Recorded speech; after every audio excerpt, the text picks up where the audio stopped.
அனைவருக்கும் கணித வணக்கம். இப்போ பார்க்க போகிற கணக்கு 7ஆம் வகுப்புக்குரியது. எண்ணியல் முதல் பருவத்தில் முழுக்களின் கூட்டல் விதியை பற்றி படிக்க போகிறோம். இதில் முழுக்களின் கூட்டல் விதியில் 3வது விதி என்ன அப்படிங்கிறத பார்க்க போகிறோம் இன்றைய வகுப்பில்.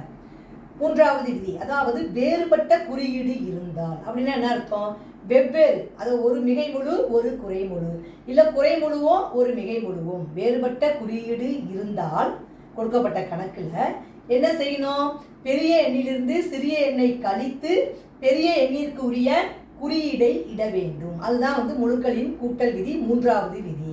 இப்போ என்ன பண்ணுறோம்? பெரிய எண்ணில் சிறிய எண்ணை கழிக்கிறோம். எந்த குறியீட்டில் பெரிய நம்பராக இருக்கோ அந்த நம்பர்லேருந்து கழிச்சுட்டு எந்த குறியீடு பெரிய நம்பருக்குரிய குறியீடு என்ன இருக்கோ அதை தான் நம்ம எடுத்து எழுதினால் அந்த 3வது விதிக்கு உள்ள விதி இது. இப்போ பாருங்க, எடுத்துக்காட்டு கணக்கு பார்க்க போகிறோம். -40 + 30 = என்ன? இது எடுத்துக்காட்டு புக்கில் 1.2ல் உள்ள கணக்கு இது.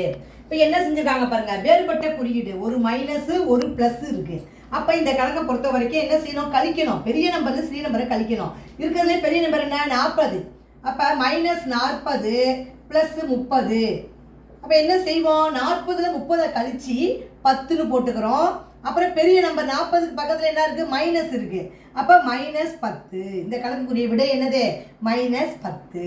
அதே மாதிரி இன்னொரு கணக்கு பார்க்குறோம். பயிற்சி 1ல் 3ல் 5வது கணக்கு 82 + -75 = என்ன?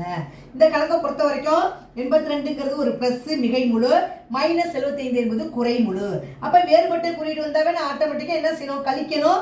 பெரிய எண்ணிற்குரிய குறியீடை இட வேண்டும். இப்போ 82 -75.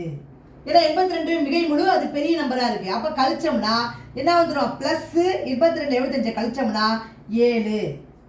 அப்போ ஆன்சர் என்ன? பெரிய எண்ணிற்குரிய குறியீடு ப்ளஸ்ஸு, அப்புறம் 82 75 கழிக்கிறோம், கழிச்சு 7ன்னு போட்டிருக்கோம். புரிஞ்சுங்களா? அடுத்த கணக்கு பாருங்க.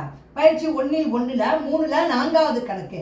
இது பார்த்தீங்கன்னா 20 + -72 = என்னன்னு கேட்டிருக்காங்க. இது மிகை முழு, இது குறைமுழு. வேறுபட்ட குறியீடு கழிக்கணும். பெரிய எண் என்னது? 72. அதுக்குள்ள குறியீடை போட வேண்டும். இப்போ பாருங்க, 20 -72. 20ல் 72 கழிச்சோம்னா என்ன வந்துடும்? 52. என்ன குறியீடு போடணும்? மைனஸ் குறியீடை போட வேண்டும். அப்போ இந்த கணக்கை பொறுத்த வரைக்கும் -72 பெரிய நம்பர் 72. 72ல் 20 கழிக்கிறோம். கழிச்சிட்டு வரக்கூடிய விடை -52. புரிஞ்சுங்களா?